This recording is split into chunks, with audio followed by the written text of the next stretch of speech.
جس وقت یعنی رسول اللہ صلی اللہ علیہ وسلم دا ہو جاوے مالک بڑا ہی نوازدا ہے۔ اور جس وقت نبی کریم صلی اللہ تعالی علیہ وآلہ وسلم رمضان دا مہینہ آنا سرکار نے بڑی سخاوت کرنی۔ پہلے بھی سرکار 11 مہینے سخاوت کر دے سی، لیکن رمضان شریف سرکار قیدیاں نو آزاد کر دیندے سی۔ سرکار مزید سخاوت دے دروازے کھول دیندے سی۔ اور آج ایسے بھی اگر اللہ تعالیٰ دی بارگاہ حضور دا وسیلہ پیش کریے کہ حضور تسی قیدیاں تے مہربان سی، حضور تسی اس مہینے سخاوت کر دے سی تو ساڈے دی بھی نظر کرم ہو جاوے۔ اللہ فرماتے ہیں کہ کون دیتا ہے دینے کو منہ چاہیے، دینے والا ہے سچا ہمارا نبی۔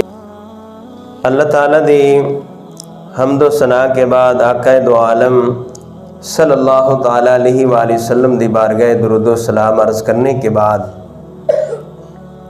جو آیت کریمہ پڑھنے کا شرف حاصل کیا ہے،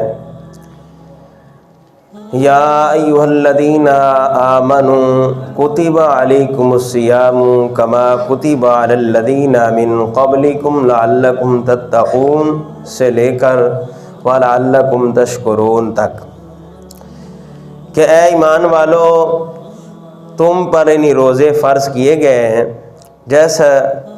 جیسے تم سے پہلوں پر فرض کیے گئے تاکہ تمہیں پرہیزگاری ملے، لعلکم تتقون کہ تاکہ تمہیں پرہیزگاری ملے۔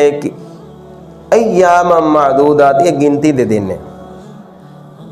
ماشاءاللہ رمضان شریف آ رہی ہے، ماہ رمضان مبارک کے استقبالیہ خطبہ کہ اللہ تعالیٰ سانو اس مہینے دا ادب و احترام کرن دی توفیق عطا فرماوے۔ نبی پاک صلی اللہ تعالیٰ علیہ وآلہ وسلم نے رجب دے مہینے چی دعاواں کرنی شروع کر دیندے سی۔ رجب دے مہینے دعاواں کرنی کہ یا اللہ رجب تو بعد شعبان اور پھر سانو رمضان تک پہنچا۔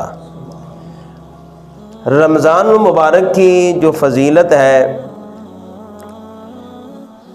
اللہ تعالیٰ نے قرآن پاک میں ارشاد فرمایا کہ گنتی کے دن ہے۔ اللہ اکبر۔ تم میں جو کوئی بیمار ہو یا سفر میں ہو تو اتنے روزے اور دنوں میں رکھے، اور جنہیں اس کی طاقت نہ ہو وہ فدیہ دے، بدلہ فدیہ دے، ایک مسکین کا کھانا، اور پھر جو اپنی طرف سے فدیہ کی مقدار سے زیادہ دے نیکی کرے تو وہ اس کے لیے بہتر ہے۔ تو روزے رکھنا تمہارے لیے زیادہ بہتر ہے اگر تم جانو۔ رمضان کا مہینہ جس میں اللہ تعالیٰ نے قرآن اتارا ہے، اس قرآن میں لوگوں کے لیے ہدایت اور رہنمائی اور فیصلے کی روشن باتیں ہیں۔ تم میں جو کوئی یہ مہینہ پائے وہ ضرور اس کے روزے رکھے، اور جو بیمار ہو تو اتنے روزے اور دنوں میں رکھے۔ اللہ تم پر آسانی چاہتا ہے، دشواری نہیں چاہتا، اس لیے تم گنتی پوری کرو اور اللہ کی بڑائی بولو اس پر کہ اس نے تمہیں ہدایت کی ہے تاکہ تم شکر گزار ہو جاؤ۔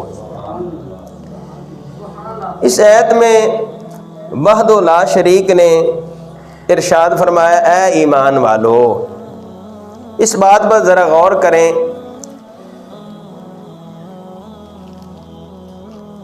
مومن وہ ہوتا ہے جو ہمارا وفادار بندہ ہوتا ہے۔ مومن وہ ہوتا ہے جو ہمارا وفادار بندہ ہوتا ہے، وہ عقل کا غلام نہیں ہوتا۔ بات عقل میں آئے تو مانے ورنہ نہ مانے، عقل جہاں تک چلے تو چلائے، لیکن یاد رکھیں عقل کی جب پرواز ختم ہو جائے، اللہ تعالیٰ دی ذات بہت بڑی ہے، اور رسول اللہ صلی اللہ تعالیٰ علیہ وآلہ وسلم کی جو ذات ہے بہت بڑی ہے۔ اب بندہ کہتا ہے کہ بڑا مشکل ہے، میں کس طرح روزے رکھاں گا، ہاں جی بڑی دشواری ہے، یہ عقل کہہ رہی ہے، یہ عقل کہہ رہی ہے۔ لیکن جب عقل دی پرواز ختم ہو جائے تو وہاں عشق الہی کے سمندر میں غوطہ لگائیں، اور پھر محبت الہی کی سواری پر سوار ہو جائیں۔ ہر وہ کام کر گزرو گے جو مشکل سے مشکل ہے۔ سبحان اللہ۔